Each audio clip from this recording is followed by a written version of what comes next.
There is an environmental disaster in the Moscow region. Residents of the Solnechno-Gorsk district are complaining about acrid emissions from a local facility. According to the Telegram channel Ostorozhno Novosti, caution, news, a strong smell of gas entered residential homes through the windows, spreading from the Neva waste processing complex. To avoid breathing in the emissions, some people put on gas masks. Some local residents were later diagnosed with damage to their respiratory organs, eyes and skin, while others complain of allergic reactions.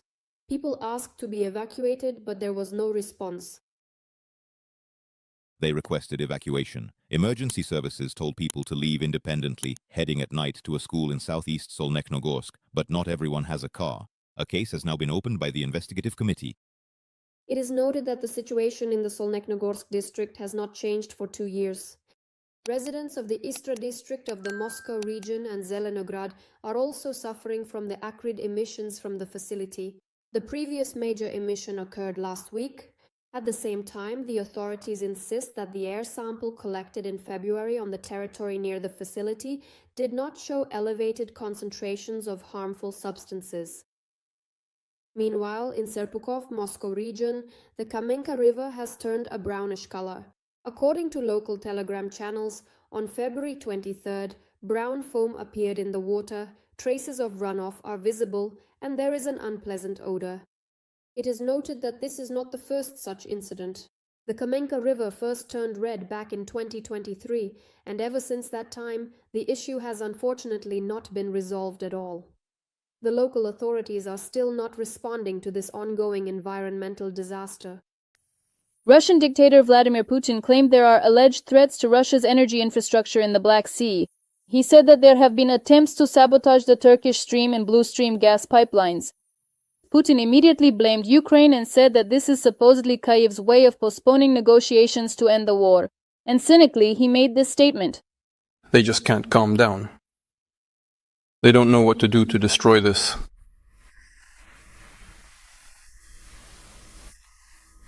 Peace process with attempts to resolve things through diplomatic means. The head of the Kremlin also responded to yet another claim by Russian media that supposedly France and Britain are planning to transfer to Kyiv nuclear weapons. Reports have already surfaced across various media outlets, indicating what are likely their attempts, or even deliberate intentions, to utilize some type of radiological or nuclear component. They probably understand how this could end.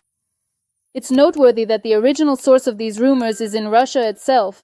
On the morning of February 24th, the Russian Foreign Intelligence Service published a report claiming that supposedly France and the United Kingdom are planning to transfer nuclear weapons to Ukraine.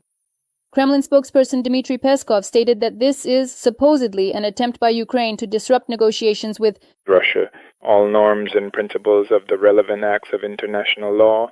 Undoubtedly, this information will be taken into account by us and considered during the ongoing negotiations, because potentially this is extremely dangerous information.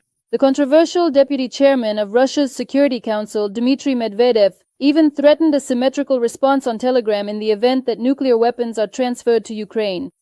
At present, Ukraine and its European partners have not responded to this information.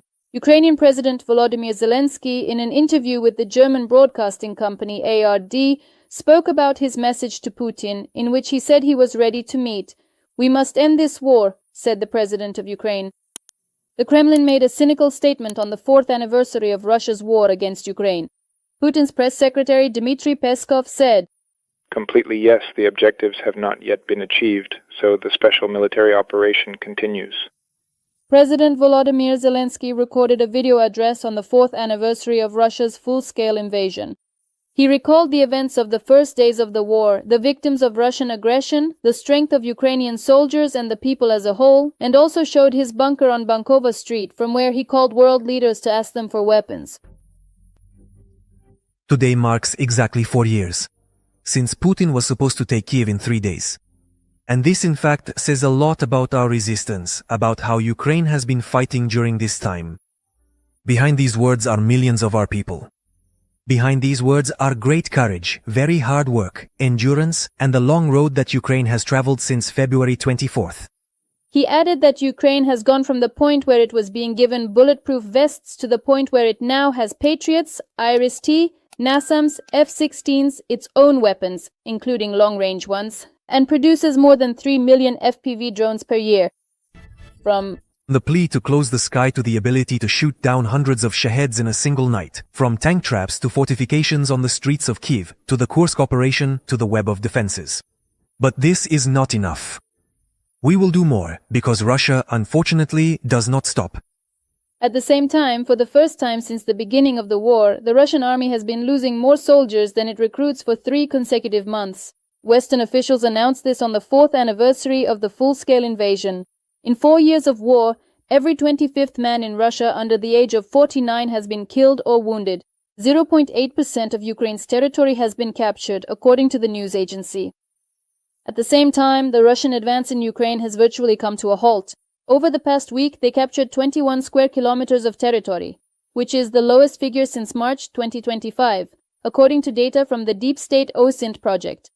In some parts of the front, the situation for Russia is even worse. In the Dnipropetrovsk and Zaporizhzhia regions, the Ukrainian armed forces seized the initiative and since February 1st have taken control. From 150 to 400 square kilometers of territory.